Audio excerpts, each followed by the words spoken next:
নমস্কার, আমি জ্যোতিষী তন্ময় মৌলিক। আমি বারবার করে আমার ক্লায়েন্টদের একটা কথাই বলেছি যে 2025 সাল সংখ্যাতত্ত্বের বিচারে মঙ্গলের বছর। 1 রবি, 2 চন্দ্র, 3 বৃহস্পতি, 4 রাহু, 5 বুধ, 6 শুক্র, 7 কেতু, 8 শনি, 9 মঙ্গল। তাহলে 2025কে যদি আমরা ভাঙি, 5 2 7 2 9, 9 সংখ্যাটাকে রিপ্রেজেন্ট করছে মঙ্গল। কিন্তু এই 2025 সালে 4টে ভাইটাল প্ল্যানেট ট্রানজিট হচ্ছে। একটি হচ্ছে শনি 29 মার্চ, রাহু, কেতু এবং বৃহস্পতি। রাহু কেতু করবে 18 মে এবং জুন মাসের মাঝামাঝিতে করবে বৃহস্পতি। শনি এক একটি ঘর চেঞ্জ করে 2.5 বছর পর এবং বৃহস্পতি এক একটি ঘর চেঞ্জ করে 1 ইয়ার 1 বছর পর এবং রাহু কেতু এক একটি ঘর চেঞ্জ করে 1.5 বছর পর। সব গ্রহ ক্লকওয়াইজ ঘুরলেও রাহু আর কেতু অ্যান্টি ক্লকওয়াইজ ঘোরে, মানে উল্টো দিকে ঘোরে। শনি যাবে কুম্ভ রাশি থেকে মীন রাশিতে, রাহু আসবে মীন রাশি থেকে কুম্ভ রাশিতে, কেতু আসবে কন্যা রাশি থেকে সিংহ রাশিতে, আর বৃহস্পতি আসবে বৃষ রাশি থেকে মিথুন রাশিতে। আমি প্রথম এবং শেষ কথা আমি আপনাদেরকে বলছি যে যে কিছু কিছু রাশির ক্ষেত্রে 2025 সাল কিন্তু ভালো যাবে না। আমি এখান থেকে আপনাদের বলে দিলাম। প্রথম রাশি হচ্ছে মীন রাশি। মীন রাশিতে 3টি নক্ষত্র থাকে। একটি হচ্ছে পূর্ব ভাদ্রপদ, একটি হচ্ছে উত্তর ভাদ্রপদ এবং একটি হচ্ছে রেবতী। তাহলে মীন রাশির যাদের উত্তর ভাদ্রপদ নক্ষত্র, মানে শনির নক্ষত্রে যাদের জন্ম, তাদের কিন্তু সময় ভালো যাচ্ছে না। কোনো গুরুহানি হতে পারে। আপনাদের বাবা মায়ের মধ্যে যদি কেউ অসুস্থ হয়ে থাকে এবং বার্ধক্যজনিত রোগে তারা অনেক দিন ধরে ভুগছেন, তারা এ সময় পরলোক গমন করতে পারেন। কারণ 7.5 সময়ে এগুলো হয়, আমি আমার ব্যক্তিগত অভিজ্ঞতায় দেখেছি।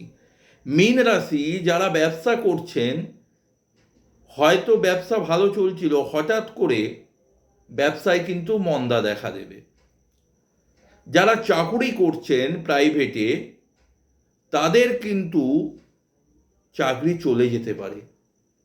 মীন রাশি প্রতিকার প্রতিবিধান করা অত্যন্ত প্রয়োজন। আমি আজ থেকে হয়তো 6 মাস 1 বছর আগে থেকে বলে আসছি, মীন রাশির সময় ভালো নয়। 7.5 চললেই যে সব কিছু খারাপ হয় তা কিন্তু নয়। শনির প্লেসমেন্ট দেখতে হয়, কিন্তু 5.5 সময় বাধা বিঘ্ন আপনার আসবেই। দেখবেন মীন রাশি যারা ব্যবসা করছেন, ব্যবসায় প্রচুর ধার দেনা হয়ে যাবে, টাকা আটকে যাবে, ব্লক হয়ে যাবে। যারা চাকরি করছেন, চাকরির জায়গায় খুব চাপের সময় আসবে। যারা মীন রাশি গভর্নমেন্ট সার্ভিস করছেন, তাদের দেখবেন নানা রকম কনস্পিরেসি হবেই। This is the astrology, is the authentic subject. মীন রাশির প্রতিকার প্রতিবিধানের প্রয়োজন। 29 মার্চের পর মেষ রাশির 7.5 শুরু হচ্ছে। মেষ রাশিতে 3টি নক্ষত্র আছে, অশ্বিনী, ভরণী, কৃত্তিকা। একটি কেতুর নক্ষত্র, একটি শুক্রের, একটি রবির। মেষ রাশিরও সময় এখন থেকে ভালো যাবে না। যারা প্রাইভেটে কাজ করছেন, কাজের জায়গা তাদের টলমল, মানে তাদের মনের মধ্যে এটা আসছে যে আমার চাকরিটা টিকবে তো রে বাবা। কাজের জায়গায় ঊর্ধ্বতন কর্তৃপক্ষ আপনার কাজে স্যাটিসফাইড নয়। এবং মেষ রাশি, আরেকটি কথা আমি বলছি, মেষ রাশি সম্পর্ক নিয়েও টানাটানি এই 7.5 পিরিয়ডে। যদি শনির পজিশন আপনাদের ভালো না থাকে, আপনারা প্রতিকার প্রতিবিধান করুন।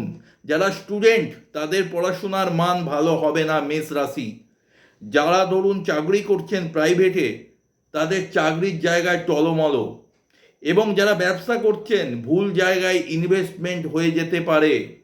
মেষ রাশি, যারা বিবাহযোগ্য ছেলে বা মেয়ে আছেন তাদের বিবাহ কিন্তু শেষ পজিশনে গিয়ে আটকে যেতে পারে। মেষ রাশি, বিশেষ করে মেষ রাশির যাদের কৃত্তিকা নক্ষত্র, রবির নক্ষত্র, কৃত্তিকা নক্ষত্রকে বলা হয় জ্বালাময় নক্ষত্র। কৃত্তিকা নক্ষত্রে যাদের জন্ম তাদের গৃহে সবসময় অশান্তি লেগে থাকবে। মেষ রাশি। 3 নম্বর হচ্ছে সিংহ রাশি। সিংহ রাশিরও কিন্তু 2025 সাল ভালো যাবে না। সিংহ রাশির কি হবে না, সিংহ রাশির 2025 সাল যেহেতু রাশির 8 হাউসে যাচ্ছে শনি, তাদের শনি কি করবে, 8 হাউসে গিয়ে নানা রকম বাধা বিপত্তি তৈরি করবে। সিংহ রাশির পার্টনারের সঙ্গে ভুল বোঝাবুঝি হবে। আপনি যদি ব্যবসায়ী লোক হন, আপনার ব্যবসা ভালো যাবে না 2025 সাল।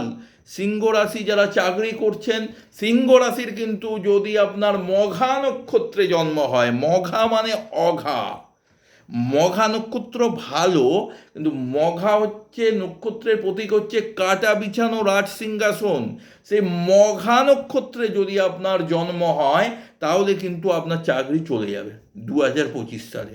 আমার কথা আগে মেলান, আগে যাচাই করুন। সিংহ রাশির সময় ভালো না। আর 4 নম্বর রাশি হচ্ছে ধনু রাশি। ধনু রাশির 4th হাউসে যাচ্ছে শনি মহারাজ। 4th হাউস হচ্ছে আমাদের গৃহ শান্তির জায়গা, গৃহ শান্তি বিনষ্ট হবে। ধনু রাশির পারিবারিক অশান্তির চরম পর্যায়ে যাবে, স্বামী স্ত্রীর মধ্যে মনের মিল হবে না, এবং যারা নতুন বিবাহে প্রবেশ করেছেন ধনু রাশি তাদের সব কাজই যেন আটকে যাবে। ধনু রাশির প্রতিকার প্রতিবিধানের প্রয়োজন। কুম্ভ রাশির 7.5 চলছে। যতটা আপনারা 2.5 বছর ধরে নানা রকম প্রবলেম ফেস করেছেন, বৃহস্পতি ট্রানজিট হবে জুন মাসের মাঝামাঝিতে, 5th হাউসে যাবে। কুম্ভ রাশির তবুও কিছু কিছু কাজ হতে পারে, কিন্তু মীন, মেষ, সিংহ এবং ধনু আমি অ্যালার্ট করছি, জ্যোতিষ ইজ অথেন্টিক। আমরা হচ্ছি জ্যোতিষী। আমাদের কোনো কোনো সময় ক্যালকুলেশন করতে গিয়ে ভুল ভ্রান্তি হয়, কারণ আমরাও আপনাদের মতো সাধারণ মানুষ। কিন্তু astrology is the authentic subject. এটা হচ্ছে 5 বছর আগেকার পুরনো সাবজেক্ট। এটা হচ্ছে একটা গভীর সমুদ্র, আমরা এখনো 1%ও শিখতে পারিনি। যত দূর পেটে বিদ্যা আছে আপনাদের সঙ্গে শেয়ার করি। কোনো অভিজ্ঞ জ্যোতিষীর পরামর্শ নিন, কারণ এই রাশিগুলোর ক্ষেত্রে কিন্তু ভালো সময় নয়। যারা আমার সঙ্গে যোগাযোগ করতে চান, আমার নাম তন্ময় মৌলিক, আমার ফোন নাম্বার 8777423132। এটা আমার অ্যাস্ট্রোলজিক্যাল নাম্বার, এবং আমার সঙ্গে চেম্বারে এসে যোগাযোগ করতে পারেন। আমি 1 লাইন অন্তত জ্যোতিষটা বুঝি। আপনাদের ভালো করতে পারবো কি না আমি বলতে পারবো না, কিন্তু আপনাদের ভালো পথ দেখাবো। নমস্কার, জয় মা তারা, জয় গুরু বামদেব।